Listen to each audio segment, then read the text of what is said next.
Hey everyone, welcome back! Today we're looking at a post-Veilbreaker Mirage. As the title says, it's not what you think.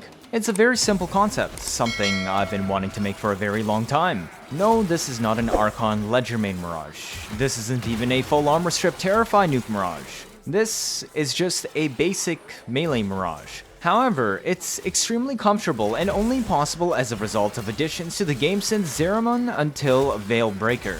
Today, we're finally looking at my finished Gloom Mirage. I originally didn't make a Gloom Mirage because she struggled to manage all 4 stats to keep her entire kit intact. I don't like slapping Gloom on frames just for the sake of it. Their kit must synergize directly to take advantage of building for Gloom. Mirage, she couldn't upkeep enough energy for 90% plus slow at a good range while still being able to make use of the rest of her kit properly with both good duration and range. On this Mirage, we use every single ability today. The main synergy? Her blind from sleight of hand to stack with Gloom for 10-second plus stuns over a wide radius. There is one caveat to this setup. The blind only procs off dark areas. Light areas spawn a blast AoE instead. Therefore, the build is slightly better in dark tile sets such as Grineer Galleons, Grineer Asteroids, and Kuva Fortress than something super bright like Void tile sets. However, you can spawn orbs where you aim, letting you hot drop a blind directly on top of enemy groups with a massive radius. This is both useful as a survivability tool and enabling stealth multipliers for melee. We also managed to balance the energy economy and shield conversion such that a single cast of Sleight of Hand. Our main crowd control ability will also fully regenerate our shield so long as a Decay Dragon Key is equipped. The current state of the game has fixed the strength benchmark problems, energy economy problems, and the duration and range of crowd control ability problems. Basically, this build was literally impossible to make several months ago. Let's see that Mirage build, shall we? For such cheap casts, the only way I could use Sleight of Hand to shield gate was stacking Brief Respite with 5 Augur mods. This gives us 350% energy to shield conversion, with 2 from our Epitaph primer since this is a melee mash build. At 150 efficiency, Sleight of Hand costs 25 energy to cast and thus restores 87 shields, which is more than our 83 cap. The rank 4 fleeting also keeps the duration just high enough that our support abilities, Hall of Mirrors and Eclipse, both last at least 30 seconds. I usually draw the line at 30 seconds for support ability buffs. Anything below that becomes tedious to use and insufficient in my eyes for general Steel Path play. Range is set to 175, which gives our Gloom a very standard 28 meter radius after fully grown. The balance of duration and efficiency results in a max 2.91 energy drain per second if at least 10 enemies are within range. Going all out range on Gloom isn't useful, because enemies just become slowed way too far away from where you can't even see or DPS them, which affects your KPM.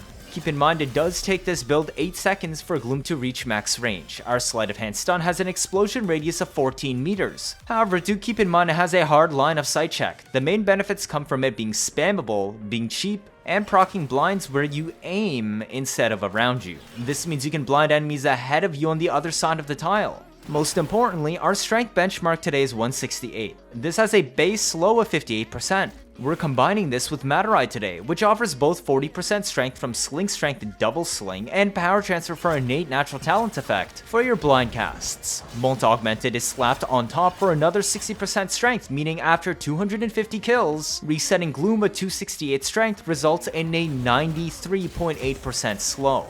Even without Molt Augmented, Madurai alone pushes us to 208 strength for a 72.8% slow. You can optionally bring Molt Vigor instead of Augmented for a plus 45% strength on next cast if your operator casts something. This gives us an instant 253 strength after Madurai to snapshot on Gloom for 88.6% slow on demand. Just keep in mind, the Molt Augmented is always active for 268 strength and will grant your Eclipse up to a plus 536% final damage buff, or 95% damage reduction, depending on lighting, and your clones will deal 53.6% of your own damage. Only 2 clones will shoot with you, but all 4 clones will melee, meaning you will have 3.14 times damage scaling on enemies directly beside yourself, assuming your melee has enough range to overlap on clones. Now, all of this damage will be lower for Molt Vigor unless you activate it before each Eclipse or Hall of Mirrors cast, which can be very finicky. The entire build only uses 225 energy per minute from your 1, 3, and 4, plus 25 energy for however many times you cast your 2, making it extremely energy efficient. Energize alone should be able to cover it, which regenerates a bonus 500 to 600 energy per minute itself. The primer is a basic Epitaph primer. You can also use a Kuva Nukor today since this is a mash melee build, meaning covering a massive area is not as important and you don't need Prime Fulmination or the full range of Epitaph. Just make sure your primer does actually have the 2 Augur mods shown here, otherwise you will not recover all shields with one Sleight of Hand's cast. Viral obviously to prime, so you don't need to mod it on your melee, and it will increase your damage as well as slash procs or raw corrosive, and whatever other elements you want. I normally take radiation to just enable friendly fire on enemies so they shoot me even less. Pistol ammo mutation is handy to offset the Veilbreaker ammo nerfs, and Dexterity Arcane here is used to extend combo timer on your melee, adding 7.5 seconds. You should also bring Dexterity on your primary weapon since melee will be our main focus. This means an additional 7.5 seconds on top of the pistol, meaning our melee will now have a 20-second combo duration, which is very comfortable for Steel Pass survival, even without Naramon. Dexterity also enables a big DPS gun like Xar to have a active weapon arcane stacks for when an Acolyte spawns in. This is a pure corrosive Kuvazar with Toxin Progenitor. When the Acolyte spawns, just dump all 5 shots into it and it should die instantly. That's it. Vigilante supplies for some better ammo economy, but you really shouldn't be using this much. Prime Bane is there to deal with Exma if you need it, otherwise run Ammo Drum here.